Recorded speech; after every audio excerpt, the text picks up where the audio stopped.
The most important work of your life is the work you do within your soul. This is Home Improvement for the Soul. Hello, and welcome to Home Improvement for the Soul. I am Maddie Cheers, and we are about to do our third broadcast and our final broadcast on looking at the Haudenosaunee Great Law of Peace. And if I haven't said this before, which I don't think I have, I do have permission to tell all of these stories that I'm telling. While the Haudenosaunee tend not to adopt people into their family, as I have been adopted by several different Native American families and have spent a great deal of time looking into the culture and history through my relationship with my friends and families. For the stories and for the Great Law of Peace, my main teacher is Tom Porter, and actually is a wonderful book I highly recommend if you want more detail, called And Grandma Says, and Grandma Said, which you can find on Amazon.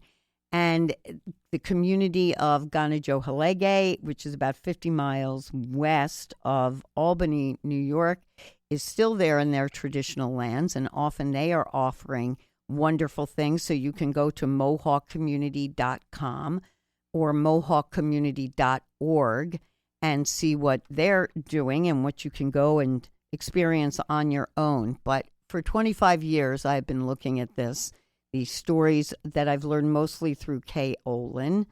And Tom is Bear Clan Mohawk, Kay Olin is Wolf Clan Mohawk. And much of the storytelling that I do, much of these stories that come from this particular culture comes through her, or I have been doing it so long that actually I've heard storytellers long before her. So we talked last week about leadership and how what leaders we, the people, choose determine what kind of government we have and what kind of society we have, what kind of culture we have. This is all determined by who we are choosing as leaders. If we are choosing leaders who don't want to compromise, we get a government that doesn't want to compromise. If we are choosing leaders that only want war and revenge because they want to take over the world, then we get leaders who want war and revenge because they want to take over the world. If we choose leaders that don't believe in the equality of women, then we do not have equality for women. It's all up to us. This is very, very important to understand. Most important thing about leadership is we are not choosing these people based even on what they say. We choose our leaders based on their actions throughout their lifetime. Watching these boys and girls grow up. So I want to tell a story today, the version that I originally heard and the version that I use, and there are many, many versions. This version is so important. Kay Olin once told me that it's often included in every storytelling session because the lesson of the story is so important. And there are versions in all 5 of the nations, different versions within every clan. So this is the version that I heard, so I'm going to share it with you. Now, they say that a long time ago, the people were facing a very long and very cold winter, but they knew that this winter was coming way back in the springtime because they could read weather in the stars. Well, the parents got up and they said, "Oh my goodness, this winter is going to be so long and so cold. We have a lot of extra work to do. We have to make sure that our children have extra clothes and extra blankets and extra water and extra food and extra everything. Whoa, we've got to get up really early every morning. And we're probably going to have to come to bed late every night so that by the end of fall, our children will have everything they need to have a safe and healthy winter." And so that's what the parents did. They got up early every day. They came back late every night. And after a while, all this working made them sad. Not because the work was hard, but because they missed their children.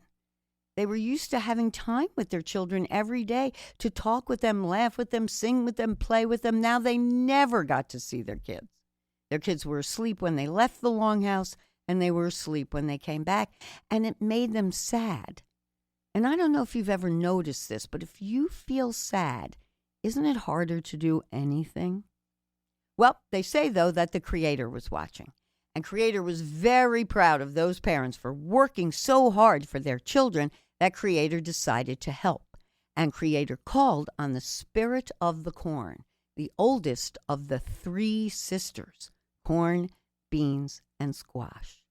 Now, corn is so old that she knows many, many things that her little sisters do not, and that's why Creator invites her into Sky World and says, listen, corn, I have a job for you.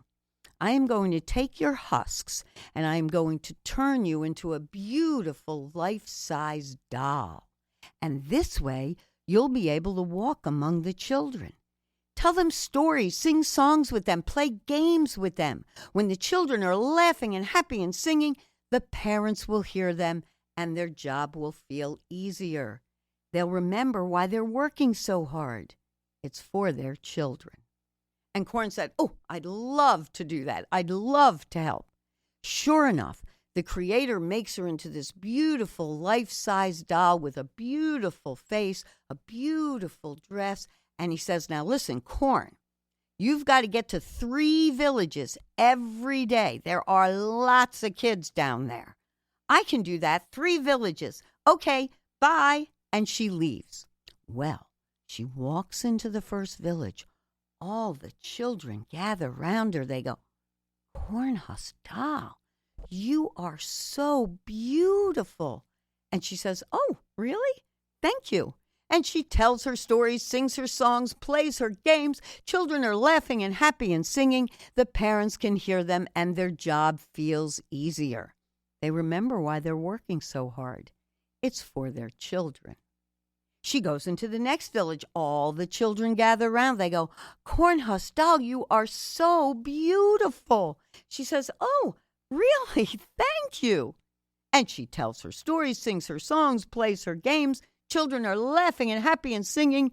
The parents can hear them and their job feels easier. They remember why they're working so hard. It's for their children. Well, on her way from the second village to the third village, there's a lake.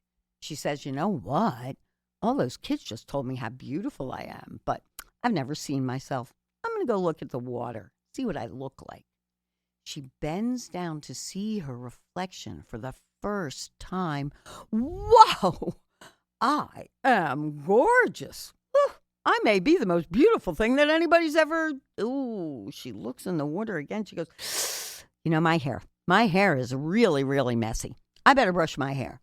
And she brushes her hair for a while, and she looks in again. Nah. Oh, maybe some braids. She puts 2 braids in her hair. She looks in again. Nah. She takes the braids out. She goes, maybe just 1 braid. She puts 1 braid in. She looks in again. Nah. Oh, maybe some flowers. She runs around. She picks some flowers. She sticks them in her hair. She looks in again. Nah, all day long. Braids in, braids out. Flowers in, flowers out. What does she forget to do? Go to the third village. And in the third village, the children were expecting her. But when they looked to the west, they knew she wasn't going to come because the sun had already started to set. And that meant that to get to them, she would have to walk alone in the woods at night. And nobody walks alone in the woods at night. And all the children in the third village started to cry because it's not fair. We want to hear stories and sing a song and play the games. Wah! And the parents heard all that crying and they came rushing back because they thought someone was hurt. But when they got back and no one was hurt, the parents said, oh no. Tomorrow we have to get up extra early to finish our work from today. We don't want to get up that early. Wow. Everybody in the third village is crying. Guess who heard all that crying? Yep, the Creator. And the Creator looked down. There's Corn, still by the lake. La, la, la, brushing her hair. La, la, la. Creator calls down, Corn! Uh-oh. Yes? Get back here. Cornhusk doll walks into Sky World and she says, what? Creator says, what have you been doing all day, Corn? Oh, I told some stories. I played some games. I sang some Corn. What'd you do this afternoon? This afternoon. Ooh, this afternoon is really, really windy. I know you want me to look beautiful, so I had to go, Corn. Tomorrow, I want you to go to 3 villages. Oh, yeah. Tomorrow, 3 villages. No problem, Corn. Promise me you will go to 3 villages. I promise tomorrow I will go to 3 villages. Corn, you'd better keep that promise, because if you break it, something you don't like will happen to you. No, I got it. 3 villages. Promise, bye, see ya. And she leaves. She walks into the first village. All the children gather round. Cornhusk doll, you are so beautiful. I know. I am fabulous, aren't I? And she tells her stories, sings her songs, plays her games. Children are laughing and happy and singing. The parents can hear them and their job feels easier. On her way from the first village to the second village, there's a river. She looks at the water. She goes, oh, it's so windy out. I just know my hair is messy again, but I promised. Whoa, look over there. You see that great big tree with all the thick leaves and branches? If I just hide under the tree, Creator won't see me. I have to check my hair. I just have to check it for a second. She sneaks under the branches. She bends down to see her reflection again, and this time she sees nothing. The Creator has taken away her face. And Creator calls down, Corn, I warned you. If you broke your promise, if you did not do what you were supposed to do, something you didn't like would happen to you. So I've taken away your face, and you will never have a face again because you thought much too much about yourself and not enough about the people. And so from that day to this, all Haudenosaunee dolls have been made without a face. And when we look at those dolls, it reminds us that it's much more important who we are on the inside. It really doesn't matter at all what someone looks like on the outside. And that is one of the stories of the no-face doll. So, now when we listen to that, we hear in that story many of the values in choosing a leader and having a government. Number 1, no breaking promises. You get kicked out of office for that, for breaking your promises. You get kicked out of office for being self-centered, for only thinking about what's best for yourself, not putting your people first. So this story gets told over and over again in so many different ways because it's important that people hear those lessons, and especially when we're talking to children, though personally for me, I think adults need to hear these stories more than the kids do. Kids get it. When I ask kids, so what's the lesson in that story? They'll come up with lessons I didn't even think of. And I've told the story over 1,000 times, probably more than that. But they really listen, and they really hear. And often it's us adults who need to be reminded that we are not judging each other. We are not judging each other by what's going on the outside. Because you really don't know what's going on with somebody on the inside. So when the Haudenosaunee teach their children conflict resolution, and we should do this, they use a talking stick or they'll use strands of wampum. So you've got 2 kids that are having an argument, right? They sit down. Parents take the time to sit down with them, right? They sit with these children. One explains for as long as they're holding that stick. One explains, here's why I'm upset. And the other one listens, and the other parents listen. They pass the stick. And then the next child gets to speak. And the parents don't intervene unless the kids get stuck. But the idea is you're going to pass this back and forth until the children themselves come up with a resolution for their conflict, because that is what they're going to have to do when they go to make laws. You have to have a peaceful means of resolution, and you have to say, no matter how long it takes. We are in such a rush. Can you imagine the kind of patience it takes to get 100 people to agree on a law? But if we're raising our children, they do this activity with their kids from the time the kids are about 5 years old.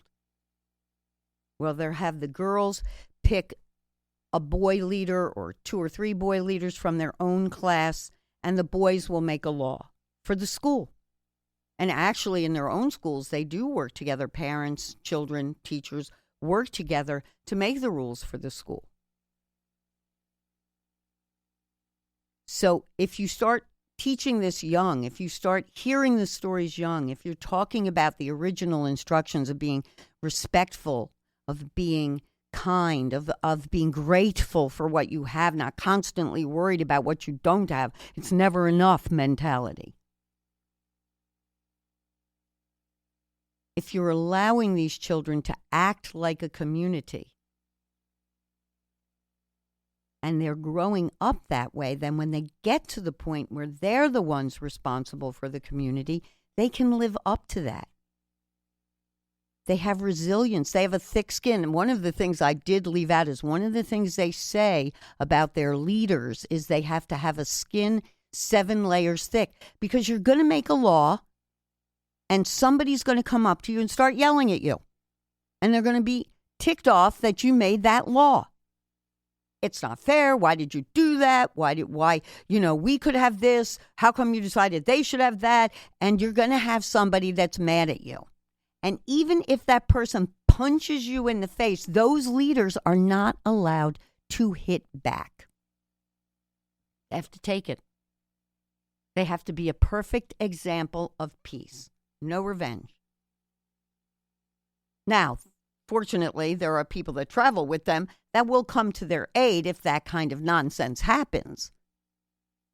But you, as the leader, if you have agreed with the other 99 people that this is the best, most fair law for everybody, the law must be fair for everybody. Otherwise, there's fighting. Why do you think we're fighting? 51% of us think a law should be this way. 49% think it should be that way. So we have no unity, and our leaders don't want us united. Secret. I'm going to let you in on a little secret. They don't want us together. Much easier to control people, divide and conquer. These people had the wisdom and the belief in the Creator. Tom Porter often says it's what's left out of the United States is this spirituality, this belief in the teachings of the Creator, in the power of the Creator, in the fact that nature is our teacher, because nature is the thing we know the Creator put here. So when they look at this story, and the kids listen to this story, and you're trained, you're growing up with this. So when you do the activity where the girls are choosing a boy, and the boys are making a law that has to be fair and nonviolent. So if the boys are making a law about how do we stop bullying, they can't say, well, we're going to take the bully out back and hit him with the stick. No. You can give consequences if you want. I've heard kids come up with beautiful things like we need to make friends with the bully. Maybe there's something going on at home, and that's the reason he feels like he has to bully. We have to find out. Kids will come up with the most beautiful solutions to things, and we don't listen to them. For the Haudenosaunee, if you are 8 years old, you can suggest a law. We talked about this when I had my grandniece on here. Because they believe that children are closer to the Creator. They're less tainted. Children know what's right and fair. You know, Rodgers and Hammerstein wrote that famous song from South Pacific, "You've got to be taught to hate and fear. It's got to be drummed in your dear little ear. It's got to be done by 6 or 7 or 8. After that, it's too late." But by 8, these children have learned enough about respect that they can suggest a law, and their leaders live in their neighborhood. So they can go and talk to their Loyane, their Yogoyane. They can say, I had this idea. And the leaders have to listen to them. They have to give them food. They have to give them something to drink. And if they don't listen to them, 3 strikes, they're out.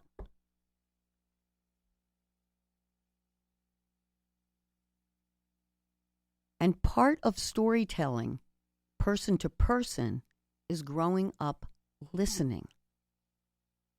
Most of us just sit around and we're just waiting for our turn to talk. That's why in the government, when they give those silence breaks between each speaker, it's so that you have the time to consider this person's idea. But when you're living in a world where people will not refuse to sit and talk, you can never get to a world like what they had. The Haudenosaunee actually got to the point where if they couldn't settle something in the Grand Council, that the two clans or nations that were fighting would send their best lacrosse players, because, by the way, the Iroquois invented the game of lacrosse. I'm not going to get into it now. Originally called Dewa Aladu, the creator's game. They're also known as the little brother of war, because they would play lacrosse, and whoever won the lacrosse game won the argument. That's it. Both sides agree. Okay, you won that argument. A whole lot better than seeing thousands and millions of people die. And we think we were more civilized and more evolved than they were. Guess again. So, once again, I have a poem. I have a message. Oh, and by the way, my book, The Mandala Meditations, will be out on Amazon on November 11th. You will see it. I will hopefully tell you again about it, although I constantly forget. I am the worst person at promoting myself, but I have friends helping me. So if you would like to know more about the book, or you would like to send in questions about the podcast, please go to www.maddiecheers.com or womensoneness.com. The email is Maddie@maddiecheers.com. Maddie is MADDICHEERS, just like the TV show. Any questions, any comments, you want to find out about the book, it'll be up there soon on that website, maddiecheers.com. And included in that are years of these poems, 108 of the poems that I believe are messages for everybody for today, and hopefully messages for you personally. You can flip the book open and ask a question before you do it, see if what poem comes up. You can use the poems for passage meditation, take out a piece of it, even for the poems I'm reading here. Listen again, see if there's a particular set of couplets that seems to speak to you, and use that as meditation. So, thank you so much. And I'm going to read to you a poem titled Spiral of Light. The spiral of light through the infinite gate is all we need see to turn hearts from hate. By turning away from the dark that grows near, we see into light, and the truth becomes clear.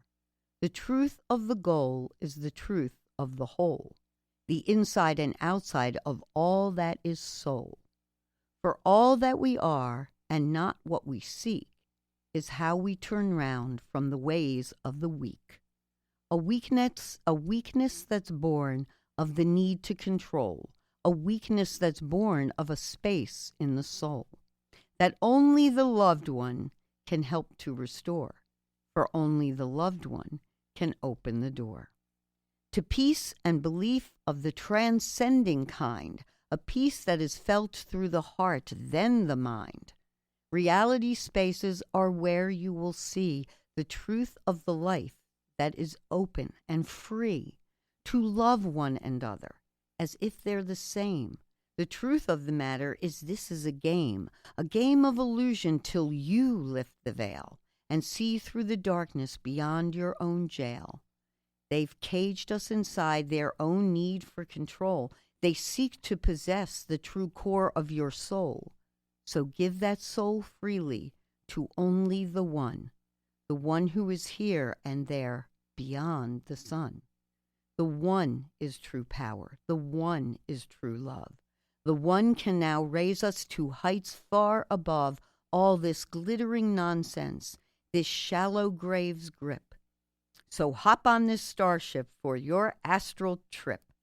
This ship is your home. This ship is your heart. So hurry aboard. We are ready to start. Thank you all again for being with me one more time. And again, if you have questions or comments or want to learn more about getting the book, The Mandala Meditations, please go to MaddieCheers.com. And special thank you, sometimes I forget this, to my producer, Bobby Lacera, here at Beautiful, Wonderful Paradise Studios, Strong Island, New York. Thank you so much. Have a beautiful, peaceful, loving, wonderful week.